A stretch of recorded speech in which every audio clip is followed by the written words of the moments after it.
Hello, good morning, student.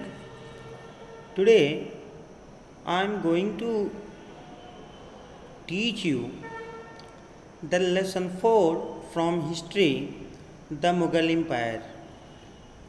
But before we give you video related to explanation, we need to improve our reading skill. So now come, be concentrate. First be read our chapter as well as after that chapter I will send explanation video related to this topic. Ruling as larger territory, ruling as larger territory as the Indian subcontinent with such a diversity of people and culture was extremely difficult task for any ruler to accomplish in the Middle Ages. Quite in contrast to their predecessors, the Mughal created an empire and accomplished what had hitherto seemed possible for only short period of time. Here, from the later half of the 16th centuries, they expanded their kingdom from Agra and Delhi until in the 17th century they controlled nearly all of the subcontinent. Subcontinent means including Afghanistan and major part of our country. They imposed structures of administrations. Administration is the now the administration. What the meaning of administration? Just minute. Yes, administration, it means way of ruling and a particular area, the way of ruling by written document or by oral document. So structures of administration and ideas of the governance that outlasted their rules, leaving a political legacy. That legacy means it is a model. कह सकते हो कि एक model हो सकता है legacy, जिसको हम फॉलो करते आए हैं, एक पॉलिटिकल legacy जो उनकी राजनीतिक व्यवस्था है. That succeeding rulers of the subcontinent could not ignore the main quality of their policies, that कि जो सक्सेसर्स आए इनके बाद भी वो इनकी पॉलिसी, इनकी पॉलिटिकल लीगेसी को इग्नोर नहीं कर पाए. इट मीन्स उन्होंने उसको कंटिन्यू किया, कहीं ना कहीं बढ़ाया. और उसके एग्जांपल्स हैं, today the prime minister of India addresses the nation on Independence Day from the rampart of the Red Fort in Delhi. In Mughal period Red Fort is the resistance of Mughal empire.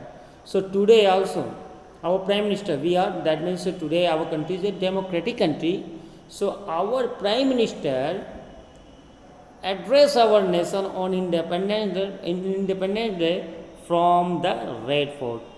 That is the residence of Mughal emperors, that is the red fort. And in my explanation video I also show you some more video related to this topic, especially red fort and the Mughal emperors. So now let be again, if I have any problem then ask me. Now we are going to the next topic, and that is very important. Remember it. Who were the Mughals? Mughals कौन हैं, कौन थे? Who was the Mughals? So let me start. The Mughals were descendant of two great lineages of rulers. Descendant means कह सकते हो कि उनके successors है. डिसेंडेंट्स मीन्स सक्सेसर्स अब two great lineages of rulers, तो बहुत ही ग्रेट रूलर्स है. From their mother side they were descendant of Genghis Khan, sometime known as Genghis Khan, which died 1227. From mother side, from mother side they belong to the Genghis Khan or Genghis Khan, and the Mongol ruler who ruled over part of China and Central Asia. Mongol, a very famous Mongol ruler, Genghis Khan, which belonged to the actually ruler of the China and the Central Asia. And from their father side, they were the successor of Timur, the ruler of Iran, Iraq, and modern day Turkey. However, the Mughal did not like to be called Mughals or Mongol. As well, as you read this topic, from mother side they belong to the Genghis Khan, who was a Mongol ruler, and from their father side they belong to the Timur. But Mughals did not like to be called Mughal because it related to the Mongol. So this was because, why? So this was because Genghis Khan's memory was associated with the massacre of innumerable people. It was also linked with Uzbek, their Mongol competitors. ये Uzbeks हैं, Mongol competitors हैं जो आप बाबर जब फरगना का शासक होता है तो मंगोली उसको क्या करते हैं कि अटैक करते हैं और बाबर को फरगना छोड़ के जाना पड़ता है. बाद में वो दिल्ली पे आता है, वहाँ पे अपने आधिपत्य स्थापित करता और मुग़ल रूलर की रीव रखता है. On the other hand, the Mughal वर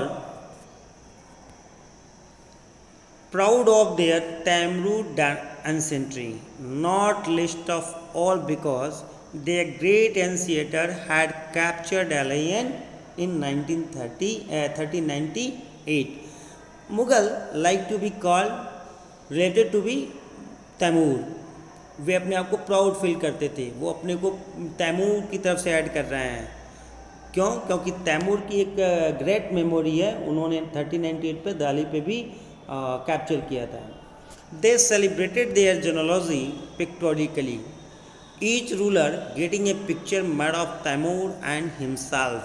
देखो कहता है जो आगे रूलर्स होते हैं वो क्या कर रहे हैं कि अपने आप को किससे कोरिलेट कर रहे हैं? तैमूर से. सारे के सारे कहीं ना कहीं वो आपको एग्जाम्पल्स में दिखाई दे रहा है. अभी take a look at picture 2 which is somewhat like a group photographs.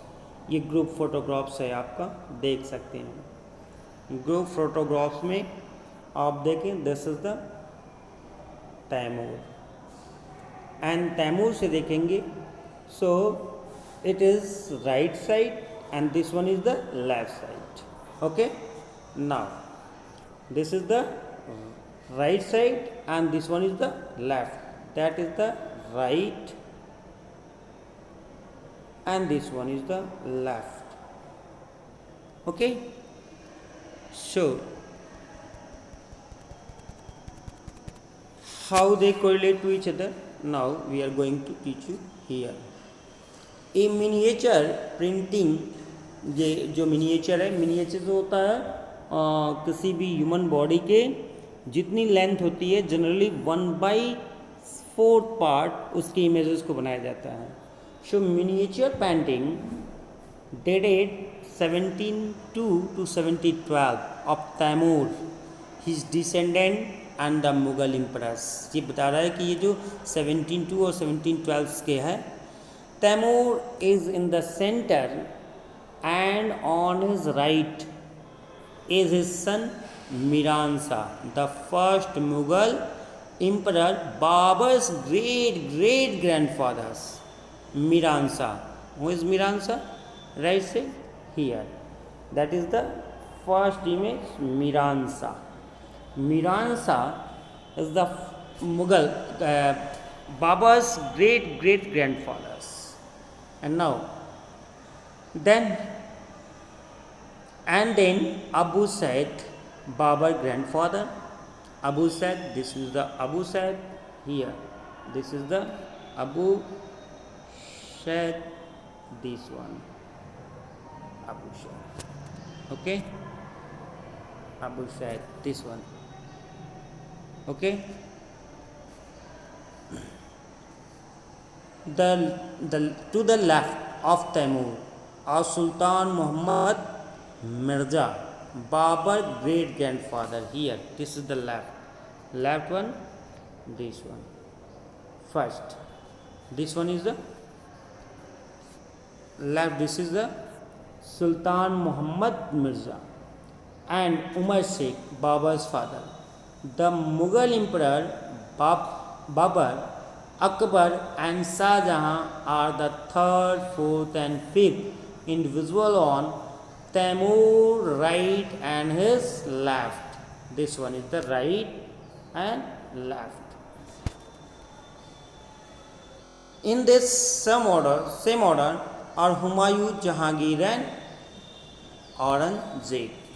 So this is the family group photo which show that they belong to the Taimur, or they try to show them with the Taimur, not the Mongol.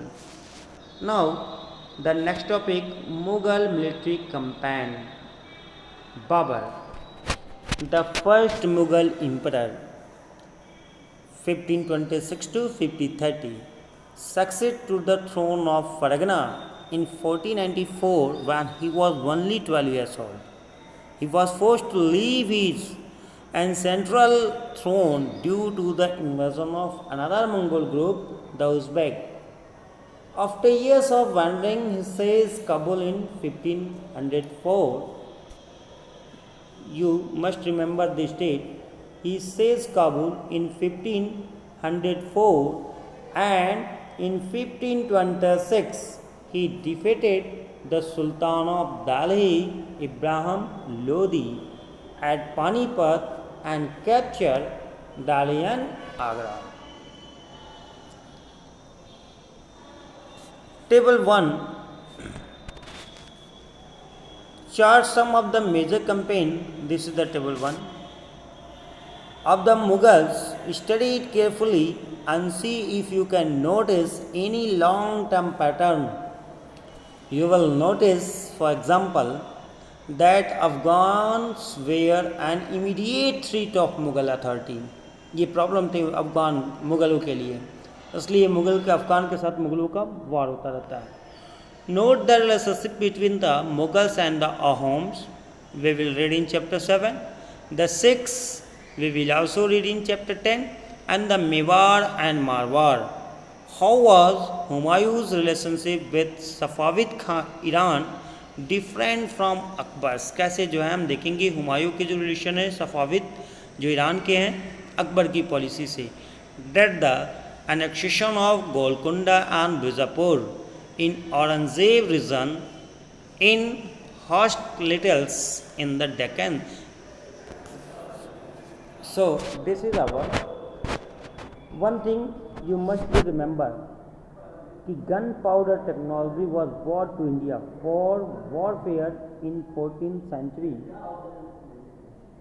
Forearms were used for the first time in regions such as Gujarat, Malwa and Deccan and was used by Babur in early 16th century. Gun powder का use जो है सबसे पहले बाबर ने ही किया था और ये बड़ा मेजर और क्रूशियल रोल प्ले करता है इब्राहिम लोदी को डिफीट करने में इन 1526, जिसे हम फर्स्ट बैटल ऑफ पानीपत बोलते हैं. Now Mughal emperor and remember this date, write down each and every day. You must be look at once here in 1526, that is the first battle of Panipat. Ibrahim defeated Ibrahim Lodi. This is the Babur defeated Ibrahim Lodi and his Afghan supporters at Panipat. In 1527 defeated Rana Shanga, Rajput rulers and allies at Khanwa. In 5028, defeated the Rajputa Chanderi, established control over Agra and Delhi before his death. Humayun. This is the conclusion of Humayun, 1530, 1540, 1555 to 1556. Actually, the administration divided into two sessions. The first period is from 1530 to 1540, and the next one from 55 to 5056. What was the reason? Let's we discuss. Humayun divided his inheritance according to the will of his father. His brother was each given a provenance. The ambition of his brother Mirza Kamran weakened Humayun's cause against Afghan competitors. Sher Khan defeated Humayun at Chausa in 1539 and Kannauj in 1540, forcing him to flee to Iran. In Iran, Humayun received help from the Safavids. He recaptured Delhi in 5055 but died the next year after an accident in his wilderness. Now, Akbar from 5056 to 1605. Akbar was 13 years old when he became emperor. His reasons can be divided into three periods. First period is from 1556 to 1517. Akbar became independent of the regent Bairam Khan and other members of his domestic staff. Military campaigns were launched against the Suris and other Afghans, against the neighboring kingdom of Malwa and Gondwana, and the suppress of revolt of his half-brother Mirza Hakim and the Uzbeks, Mongol rulers. In 1568, the Sisodia, capital of Chittor, was seized, and in 1569, Ranthambore. Now, the second part is from 1570 to 1585. Military campaigns in Gujarat were followed by campaign in the eastern Bihar, Bengal, and Odisha. These campaigns were complicated by the 1579 to 1580 revolt in support of Mirza Hakim. And the third one, from 1585 to 1605, expansion of Akbar Empire. Campaign were launched in the northwest. Kandahar was seized from the Safavid. Kashmir was annexed, as also Kabul. After the death of Mirza Hakim, campaign in the Deccan started and Berar, Khandesh and the part of Ahmednagar were annexed. In the last year of his reign, Akbar was distracted by the rebellion of Prince Salim, the future emperor Jahangir. So, next we will talk to the next video. Okay, have a nice day, everyone.